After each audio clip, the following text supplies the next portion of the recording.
और आपने देखा है लखीमपुर जैसी घटना दुनिया में नहीं हुई होगी कि जहां किसान शांतिपूर्ण ढंग से अपना आंदोलन कर रहे हो और जीप आकर के कुचल के चली जाए। न केवल किसानों की जान गई है, वहां पर किसानों के साथ अन्याय भी हुआ है। अगर कहीं देश में ऐसी कहीं घटना हुई हो तो बता दो। और हमारे बाबा मुख्यमंत्री इसलिए कानून व्यवस्था के बारे में ज्यादा चर्चा करते हैं क्योंकि जब वो सुबह उठते हैं और शीशे को देखते हैं, जो उन्हें दिखाई देता है उसी के बारे में सुबह से लेकर के शाम तक वही चर्चा करते हैं। बताओ, देश में कोई मुख्यमंत्री है जिसके ऊपर इतने मुकदमे रहे हों? ये पहले मुख्यमंत्री थे जिन्होंने अपने भी मुकदमे वापस लिए। इसलिए नए उत्तर प्रदेश को बनाने के लिए हम आपसे मदद मांगने आए हैं, सहयोग मांगने आए हैं। ये सरकार बनाने का चुनाव है कि नहीं है? और अगर आप चाहते हो कि उत्तर प्रदेश में एक्सप्रेसवे जैसी चीजें बने, आप अगर चाहते हो कि अस्पताल से लेकर के एम्बुलेंस की व्यवस्था सुधर जाए, अगर आप चाहते हैं कि पढ़ने के लिए नौजवानों को आगे बढ़ाने के लिए नौकरी के साथ साथ आज के समय पर जैसी पढ़ाई की जरूरत है, अगर लैपटॉप भी देना पड़े तो देंगे। और अगर हमें संस्था बना करके अपने नौजवानों को ट्रेनिंग दे करके उन्हें अच्छे रोजगार और नौकरी देने का काम करना पड़ेगा तो हम लोग करने का काम करेंगे। मुझे याद है कि बंबई में मुझसे बड़े बड़े उद्योगपति मिले थे और वो चाहते थे कि आपके यहाँ पर भी हम प्लास्टिक सिटी बना दें। कि इधर जिस तरीके से प्लास्टिक के सामान का बाजार बढ़ा है, प्लास्टिक का दाना होने के बाद भी यहाँ पर एक भी कारखाना नहीं लग पाया है और कारखाना नहीं लगा, उसकी वजह से हमारे तमाम लोगों को जिन्हें नौकरी और रोजगार मिल जाता वो नहीं मिल पाया है। आखिरी समय पर हम लोगों ने शुरू किया था प्लास्टिक सिटी बनाना, लेकिन हम आपको भरोसा दिला के जा रहे हैं, जो काम शुरू किया था इस बार सरकार बनेगी तो पहले दिन से ही प्लास्टिक सिटी को बना करके यहाँ पर कारखाना उद्योग लगा करके अपने नौजवानों को नौकरी रोजगार देने का काम होगा। और मैं कहना चाहता हूँ कि हमें कोई भी सब्सिडी देनी पड़ेगी और अगर हमें विशेष उनके लिए सहयोग देना पड़ेगा तो सरकार के नियमों को बना करके उनकी मदद करने का काम करेंगे, जिससे यहाँ पर प्लास्टिक सिटी बनकर के तैयार हो जाए। जो सामान दूर से आता है वो सामान यहीं से पूरे उत्तर प्रदेश और देश के बाजार में जाने का काम हो। हमारे तमाम बंजारे समाज के लोग हैं, नायक समाज के लोग, और मैं देख रहा हूँ बीन दिखा के हमारे सपेरे भी हमें याद दिला हमारा, और इसमें क्या क्या करना है आने वाले समय में वो सब लिख दिया है। इसलिए हमें उम्मीद है कि इसको तो पढ़ोगे ही पढ़ोगे, लेकिन ये याद रखना ये सरकार बनाने का चुनाव है। सरकार बनेगी तो उत्तर प्रदेश खुशहाली के रास्ते पे जाएगा। ये बदहाली को खत्म करने वाला चुनाव है। सही है। हम में से जितने लोग जानते हैं, यहाँ जितने लोग हैं, सबने देखा होगा कि किस तरीके से भेदभाव का काम हुआ है सरकार में। समय समय पर अपमानित होना पड़ा, समय समय पर प्रशासन के लोगों ने मनमानी की और किसी को न्याय नहीं मिला इस सरकार में। इसलिए आप सबसे मैं निवेदन और अपील करने आया हूं कि पीछे मुड़कर के देखो, 5 साल पहले सरकार बनी थी और आज 5 साल हो गए, कहां पहुंचा दिया इन्होंने। अगर किसी को नौकरी मिली हो तो बता दो। जो काम समाजवादियों के सरकार में हुए वो काम वैसे ही रुके, आगे नहीं बढ़ पाए। ये बुंदेलखंड एक्सप्रेसवे न जाने कितने दिनों से बना रहे हैं, 5 साल हो गए, अभी भी नहीं बन पाया। एक बिजली का कारखाना नहीं लगाया। केवल बिजली के बिल ज्यादा दे दिए, और जब बिजली का बिल आता होगा तो हमारे गरीबों को करंट लग जाता होगा, इतना बिजली का बिल आ रहा है। जो जानवरों की समस्या का समाधान करने के लिए भरोसा दिलाया, वो कहां समस्या का समाधान हो पाया। न केवल समाधान ढूंढना चाहिए था सरकार को, बल्कि हमारे किसानों की खेती भी बचानी थी। तार लगाने पड़ गए कि नहीं पड़ गए तार, और जो हजारों करोड़ रुपया आया गौशाला के लिए, वो सब सरकार के लोग खा गए। बताओ खाया कि नहीं खाया। और जो हमारे बाबा मुख्यमंत्री जी का प्रिय जानवर है, वो सड़कों पे टक्कर मार रहा है कि नहीं मार रहा है।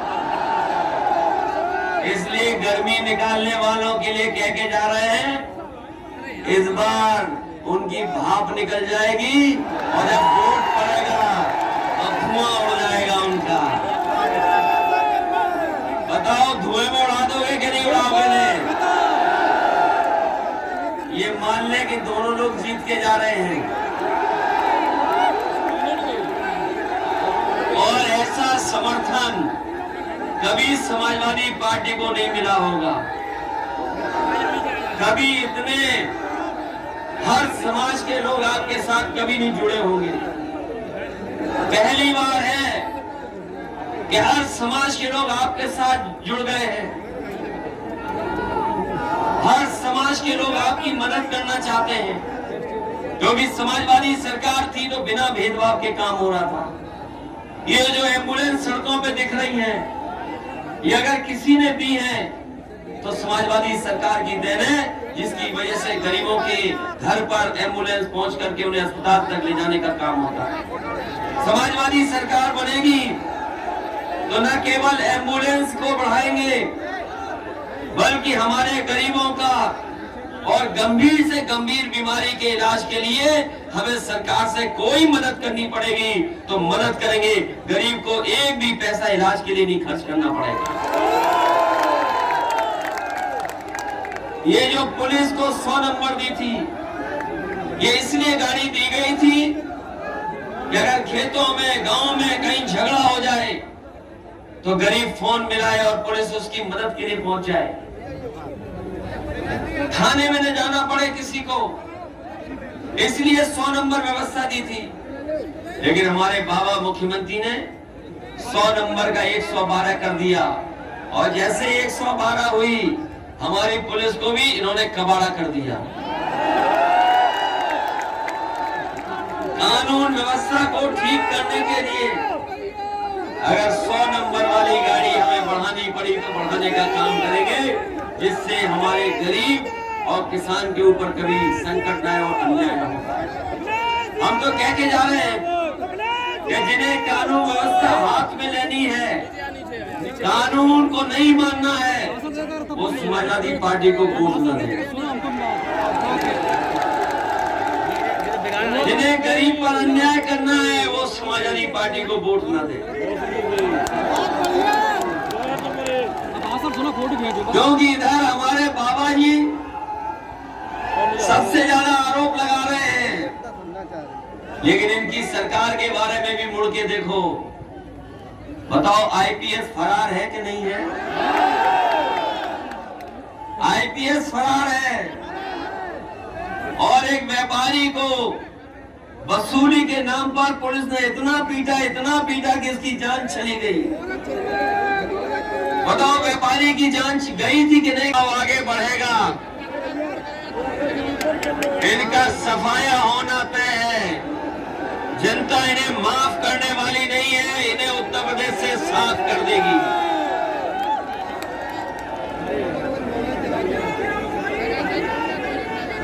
यहाँ आए होंगे गर्मी निकालने वाले नेता, औरैया होकर के गए हैं। उन्होंने लखनऊ में टैबलेट, कंप्यूटर और स्मार्टफोन बांटे थे। दिव्यापुर, औरैया, बिथुना के किसी को मिली हो तो बता दो। पता नहीं किसे बांटते रहे। और अपने नौजवानों को मैं कह के जा रहा हूं कि जहां सरकार के 11 लाख पद खाली हैं, उन पदों को भर करके अपने नौजवानों को नौकरी रोजगार देने का काम करेंगे। और साथ ही साथ एक गर्मी निकालने वालों को हम कह करके जा रहे हैं, समाजवादी सरकार बनेगी तो सभी खाली पदों पर भरने के साथ साथ फौज की और पुलिस की भी नौकरी निकालने का काम समाजवादी लोग करेंगे। इधर कोरोना की वजह से बहुत सारे लोगों की उम्र बढ़ गई है, उम्र की सीमा के ऊपर निकल गए हैं। अगर हमें उम्र की छूट भी देनी पड़ेगी तो वो भी देने का काम समाजवादी लोग करेंगे। बिजली को लेकर के तो बात पता लग गई होगी आपको। समाजवादी पार्टी ने अपना संकल्प पत्र जारी किया है और यहाँ जितने लोग हैं वो जानते होंगे कि नेताजी से लेकर के समाजवादी पार्टी और हम लोगों ने जब कभी भी कोई वादा जनता के बीच में किया होगा और अगर जनता ने मौका दिया होगा तो पूरा का पूरा घोषणा पत्र जनता के बीच में लागू करने का काम किया होगा। और समाजवादी पार्टी और नेताजी के बारे में तो यही कहा जाता है कि उनकी कथनी और करनी में कोई भेद नहीं है। इसलिए समाजवादी पार्टी ने तय किया है कि आने वाले समय में सरकार बनेगी तो 300 यूनिट बिजली फ्री होगी, किसी को बिल नहीं देना पड़ेगा। न केवल 300 यूनिट फ्री बिजली, हमारे किसानों को पहले जैसी सिंचाई माफ और बिजली से भी जो सिंचाई करते हैं उसका कोई बिल आपको नहीं देना पड़ेगा। बताओ बिजली महंगी हो गई कि नहीं हो गई? और जो डीजल पेट्रोल इनकी कीमतें कहां पहुंच गई? बीजेपी के लोग कहते थे हवाई चप्पल वाले हवाई जहाज में बैठेंगे, लेकिन गरीब की जेब से पैसा निकाल करके अमीरों की तिजोरी भरने का काम अगर किसी ने किया तो भारतीय जनता पार्टी ने किया। इसलिए हम आपको भरोसा दिला जाए, चाहे मंडी ठीक करनी पड़े, खरीद केंद्र बढ़ाने पड़े, समाजवादी सरकार बनेगी तो अपने किसानों की एमएसपी पर हर फसल की खरीद करने का काम समाजवादी सरकार में होगा। अभी तक तो 500 रुपए दे रहे थे समाजवादी पेंशन, 500 रुपए, लेकिन पार्टी ने तय किया है कि सरकार बनेगी तो महीने के 1,500 और साल के 18,000 रुपए महिलाएं और हमारे गरीब परिवार उनकी मदद करने का काम करेंगे। ये हमारे बीएड टेट वाले लोग हैं, न जाने कितने दिनों से आंदोलन कर रहे थे। आंदोलन करते करते इनकी किसी ने सुनवाई नहीं की। समाजवादियों ने तय किया है कि सरकार बनने के बाद इनकी समस्या को समाधान करते हुए इन्हें नौकरी देने का काम भी समाजवादी लोग करेंगे। वही 69,000 वाले बहुत आंदोलन किया, उन्होंने लगातार अपमानित होते रहे, लाठी खाते रहे। इस सरकार ने नहीं सुनवाई की। उन्हें जो आरक्षण मिलना चाहिए था वो मिल जाना चाहिए था, वो नहीं दिया, भेदभाव हुआ। इसलिए समाजवादी पार्टी ने तय किया है कि 69,000 वाले उनके साथ जो भेदभाव हुआ है उस भेदभाव को खत्म कर करके उन्हें नौकरी और सम्मान देने का काम भी समाजवादी सरकार में होगा।